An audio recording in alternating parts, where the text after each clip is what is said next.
Good morning, everyone. Welcome to Satsang. Let's make some silence first.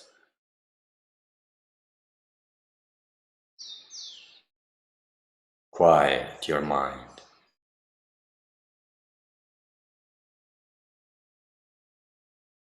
There's nothing important that has ever happened. Nothing unimportant that will ever happen. And by important, I mean important enough for your attention to move towards.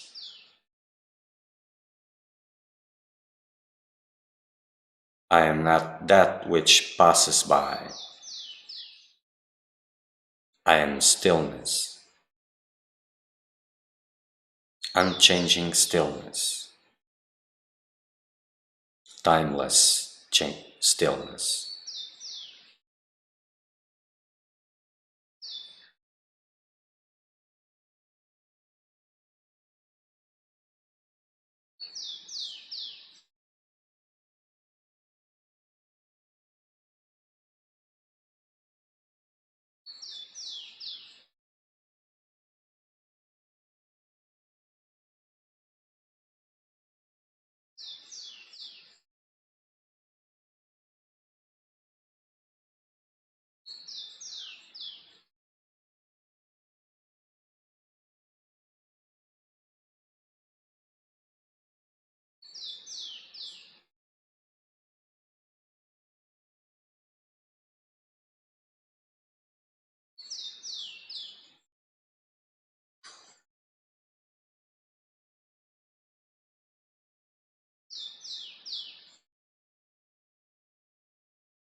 So let us remind you that we use WhatsApp as a means of communication. There's a number that appears on the comments. You can send your questions directly to me.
Okay, so 2 postings were made, and from them 2 comments that I will comment about because they are interesting.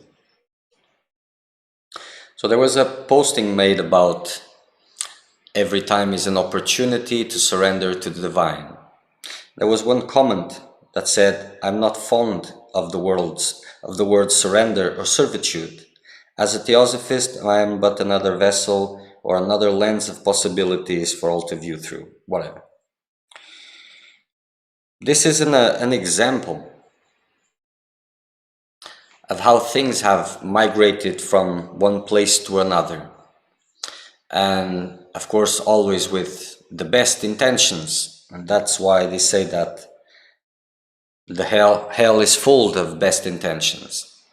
But with the best intentions in mind, spiritual teachings were taken from one place, from the east, taken to the west, and transformed a little bit in that journey to be appealing to the Western mentality. And of course, if these words, surrender, or as he says, servitude, it is synonymous in their sense. If these words were there implicit, then no big movements would be created. This is not just in that area, it's in all areas, more or less, spiritually speaking. We see this with everything, meditation, hatha yoga, whatever is there is always being transformed. The excuse is, it is a way that to make it available for more people without hitting unnecessarily their prejudice and their misconceptions about things. But is it that really? And is that really spirituality which is going through? Well, the fruits of it, they are not very promising. Hatha yoga has become gymnastics, and all these things have become informations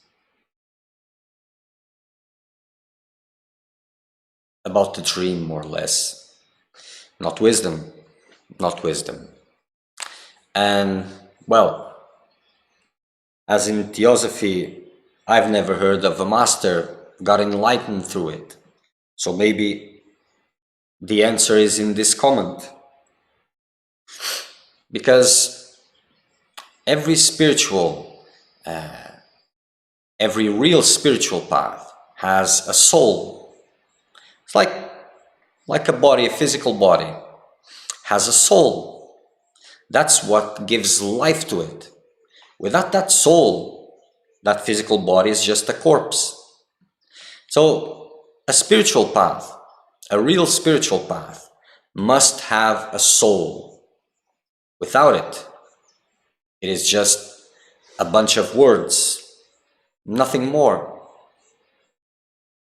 And the soul of it is the vehicle,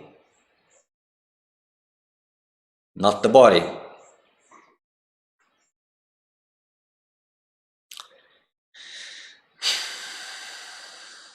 And sometimes there's a lot of dedications to the soul, to the body of knowledge of a spiritual path. But that's about making your mind so absorbed that you can touch the soul through it. But if you take that which makes it accessible to you, it's dead and it will never grow life through it.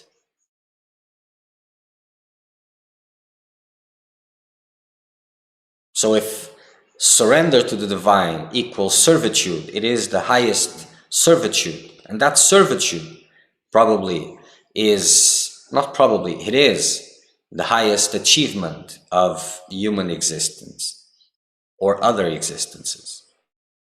That connotation is mistaken.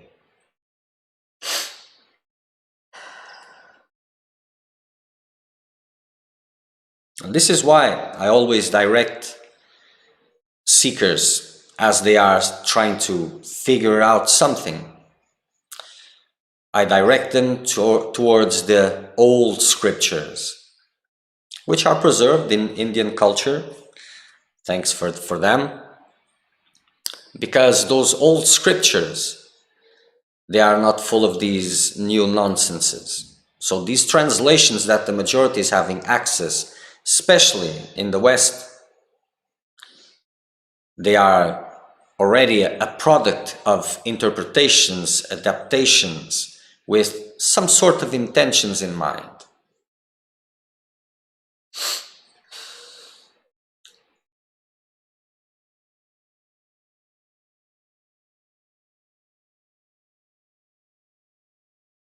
And I can tell you for sure, without surrender, you shall not pass. And that is 100% sure.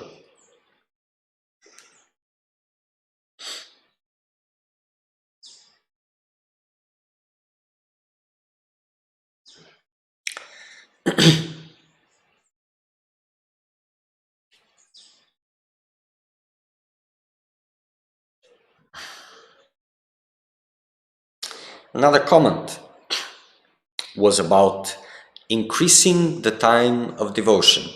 I don't remember the post in itself, but this answer, I will comment on it because it is important. So if you're listening, Gita, your comment was, this is wonderful, but for an ordinary person who still wants to seek the truth, it is difficult as he or she is mirrored in worldly responsibilities and will find it difficult to spend increasing time in devotion. First things first, I haven't met any ordinary person. Never.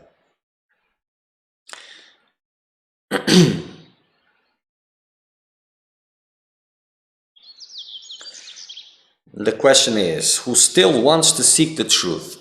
But are you seeking truth or aren't you seeking truth? There's no halfways. Understand this. And it is very important. She is mirrored in worldly responsibilities and will find it difficult to spend increasing time of devotion. Your time is devotion. In whatever you're applying your time, that is your devotion. There's no life without any devotion. Life is devotion. You're devoting your time to something.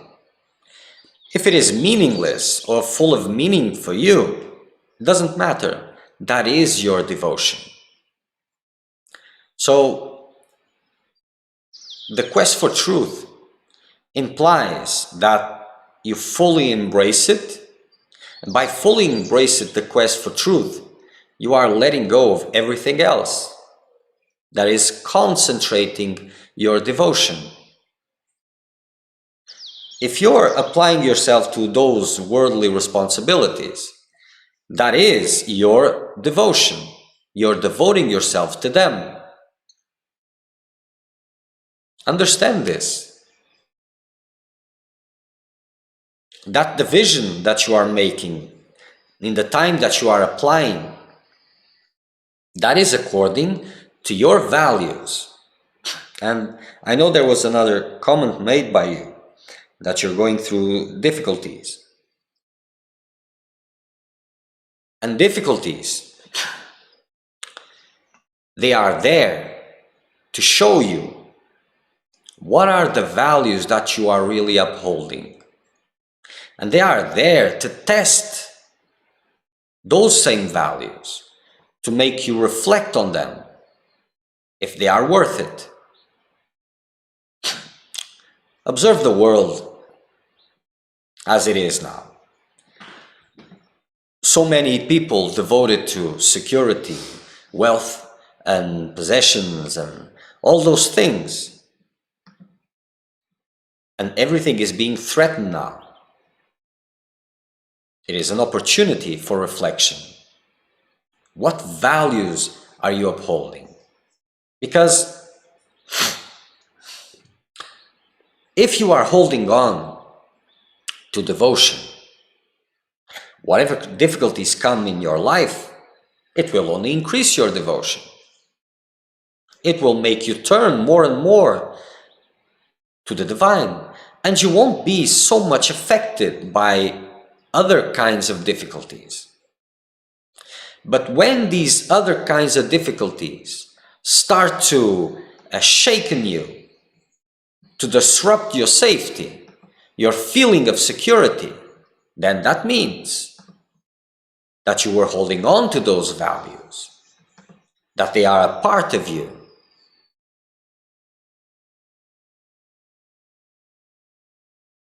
And they will reveal if these structures, they make you feel unsafe, they will reveal to you that your safety depends on these worldly things. And it is giving an opportunity to change.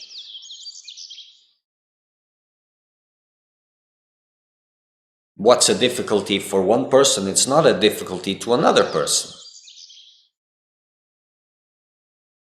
People usually believe it is. Oh, it's the same for everybody. But it isn't. In the same way, the images of happiness, they are not the same. So the images of suffering, they are not the same also.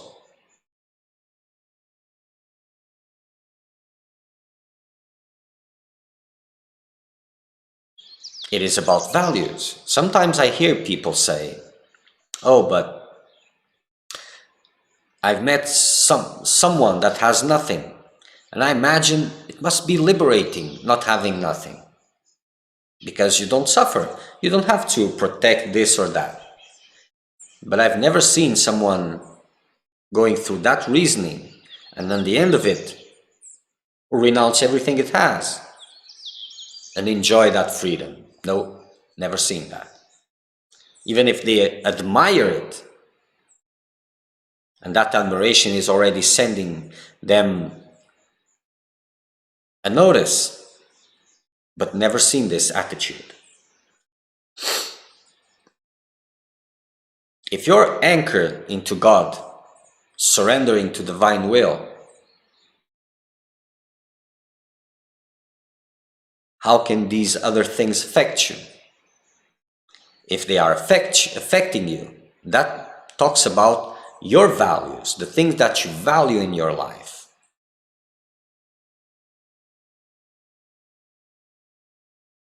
And it is opportunity.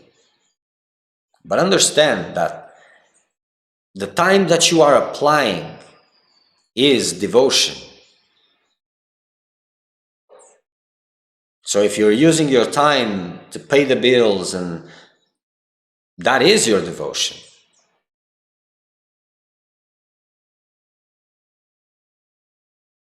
And if you change your devotion, put it in the right place, you wouldn't be experiencing all those difficulties. At least the inner part, the way you were experiencing circumstances. Because circumstances, they cannot be controlled. There's no point in it.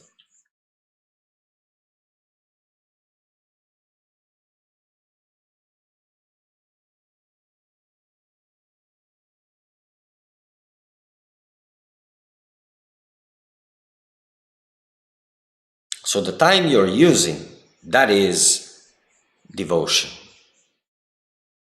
So there's nothing but devotion. The seeker of truth puts it all in one place. All the eggs in one basket.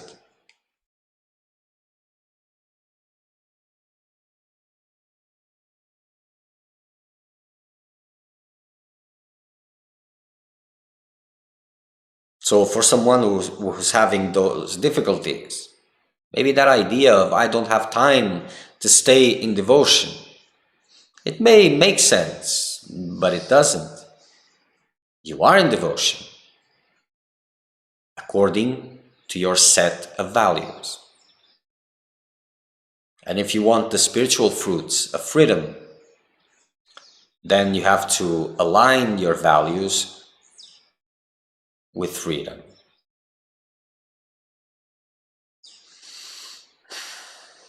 Because you will see what you can see.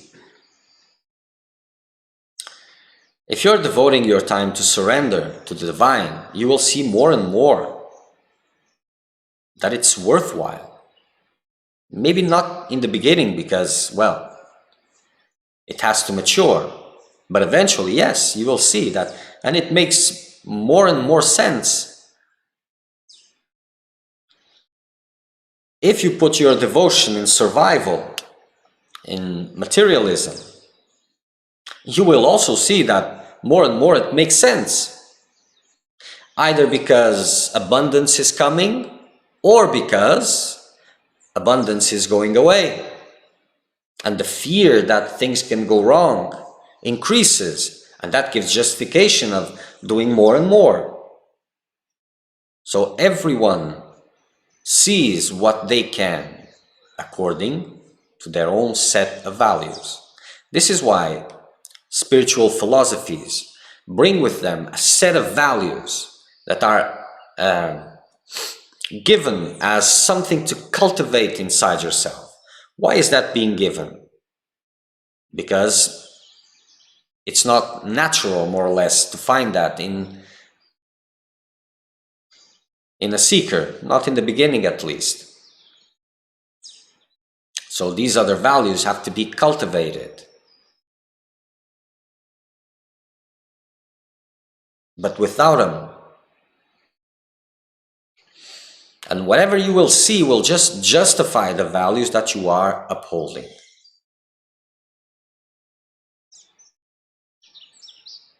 It is just a matter of perspective.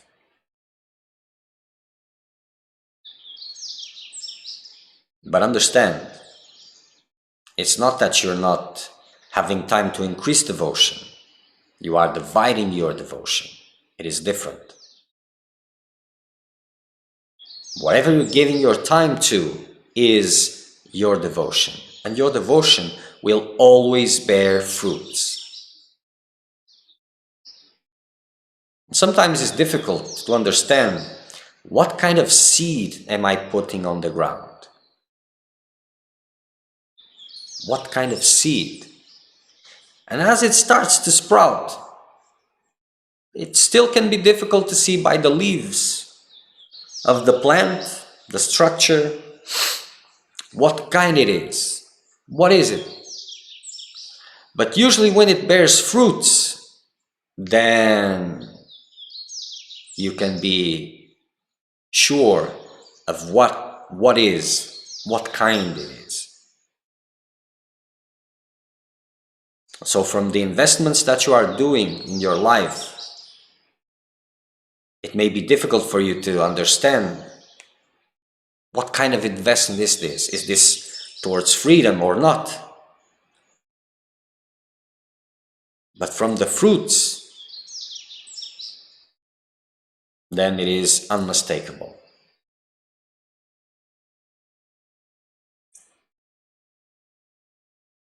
And if the spiritual practices, the spiritual teachings are not directing your attention to the cultivation of adequate values, spiritual values, then it can be full of a lot of things, but it has nothing for you. Because the values are the central part of it all. Some people take to meditation for freedom's sake, others for anxiety problems, others for losing weight, others for spiritual powers. Same thing. Meditation, different agendas, values, motivations, value-based.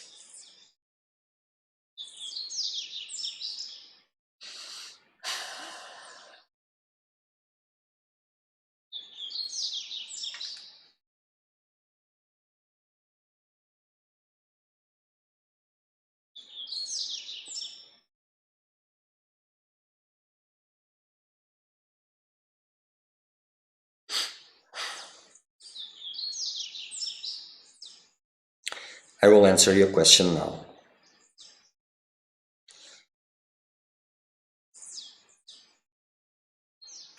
Okay, Ramandeep. I'm from India, would like to link satsang today. Okay, question. Many times in spiritual terms, we hear the words such as divine light. As practice happened through love, bhakti, in my case, automatically, there was no special experience of light. Is there an issue with that, or just being here now, sons, without any experience? Is it? This was confusing, this last part, but okay. Well, if you feel that your process is alive and is growing, moving, whatever, evolving, you don't need to worry about these things. And these terms as divine light, this can have many different meanings. For some, it is wisdom related. For others, it is the experience of the energetic bodies, the vision of their energetic bodies, the prana. Can be the experience of other planes of existence, and can be a lot of things. So this expression, it doesn't really mean that you will see light. You can see, but so don't hold on yourself to these things. Similarly, the feeling is of oneness. In Indian spirituality, the terms such as leaving the body at one's own will is used. As there is only oneness here, is there necessarily something like leaving by own will that is required? Well, these questions are strange, because if the feeling is of oneness, these ideas should not arise. So if these ideas and doubts are arising, maybe this oneness is a little bit shaken still. So leaving the body has nothing to do with anything. It's just some people can lick the tip of their nose, others can leave the body. It has nothing of... If there is any fruit out of it, is the clear vision that this, what people say it is solid, this 3D physical experience, that they say it is real because you can touch it. Well, the experience of the astral body and astral planes and all this shows, for those who have it, that clearly physical existence is not the only one, and it's not the only thing which is real. Maybe there was even no need for it, because when you're in a dream and you have a body, you're touching things. And when you wake up, you say that was just a dream, was not real. Yes, but you could touch it, it was real as this. But these phenomena Some people need to go through it. Some people go through it. For some it helps, for others it disturbs because they get entertained with these things, but there's no need for it.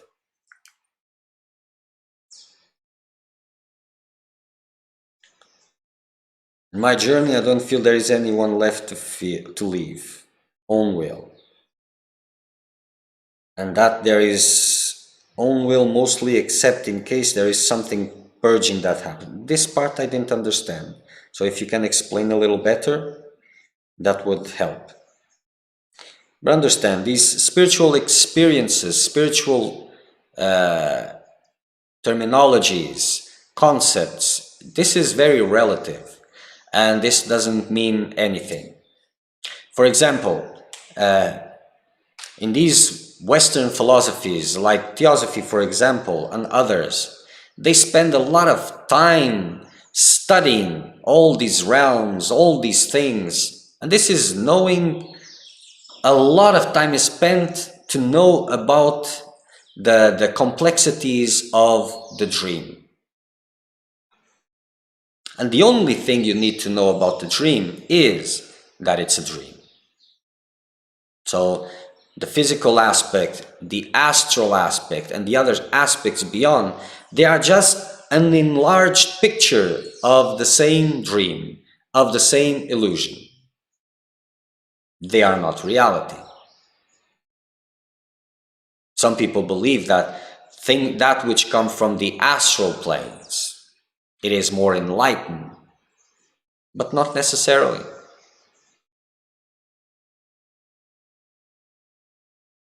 So if you want to cut it short, knowing that it is a dream is enough.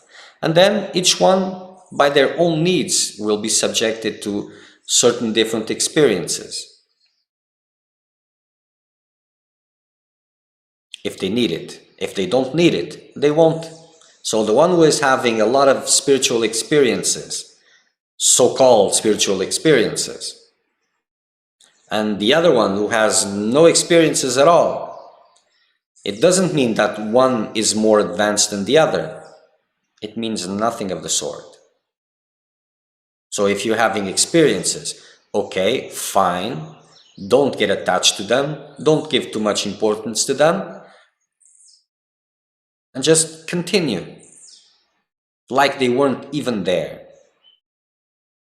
Those who are not having experiences, don't worry about it, just continue, because that doesn't matter at all.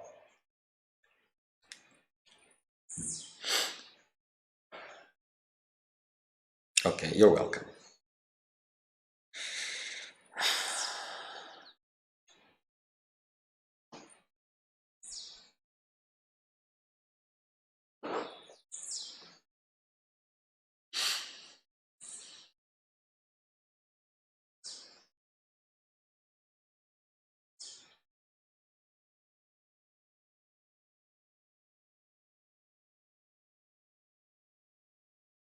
So for those who are seriously looking for their own path, but a living path, a true path, and they don't want to trust someone who is speaking to them they don't know from anywhere, and they don't have maturity for that also, this master, that master, the other master, this teaching, that teaching, go to the old scriptures, understand how it was back then, because this is timeless.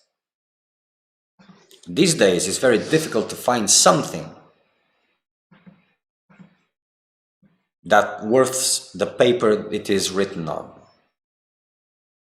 spiritually speaking. And if we could divide this section of self-help from spirituality, if you could separate them, I don't know if there would be any left books on this spiritual part.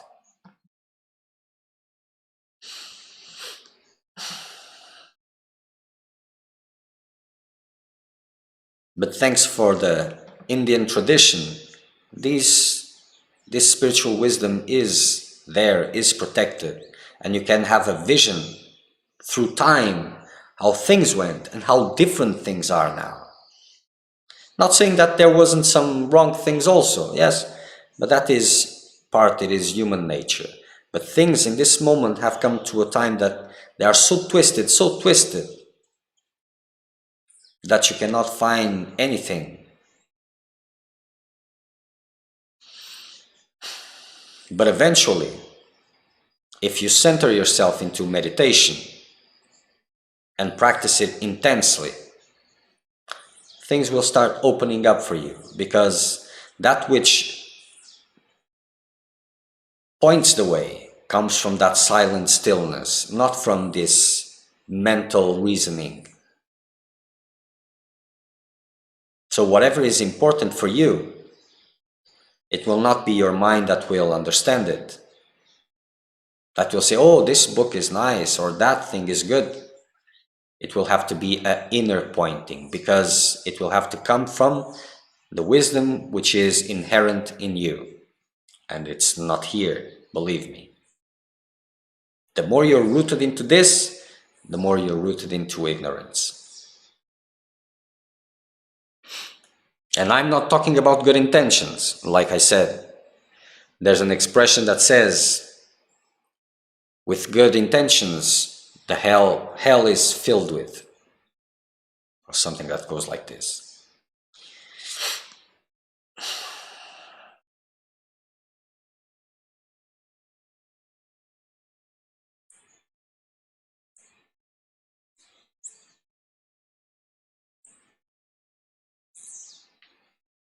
So time is devotion. And wherever you're using your time, it is nothing innocent. You are always, at all times, strengthening or weakening your spiritual path, depending on where you're focusing your attention. And if you say, for example, first I need security, then only then I have the conditions to make a spiritual journey. So this shows what comes first. And this reveals your values. Your values determine your life experiences, your visions. Because devotion always bears fruit.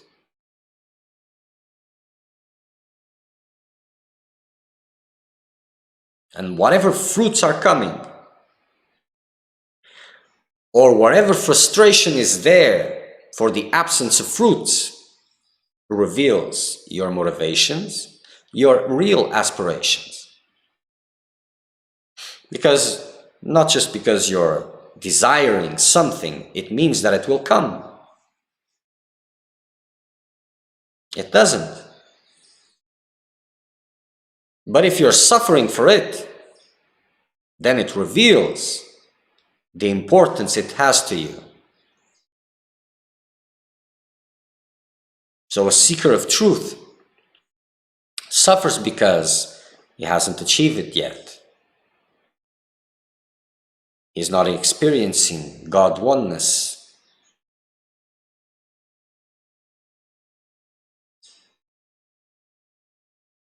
The one who is looking for safety suffers because he has nothing to eat, or he can get to a point where he will go through difficulties. Or he can be suffering because he is not being able to buy that which he wanted. So your suffering reveals your real values. Those who have spiritual information can transform that into spiritual wisdom by intaking them, removing these values that are not fit for a spiritual seeker, of course. The rest is okay. This is the value of it. But whatever second you are using, it is important. It's not meaningless, innocent. It is your devotion.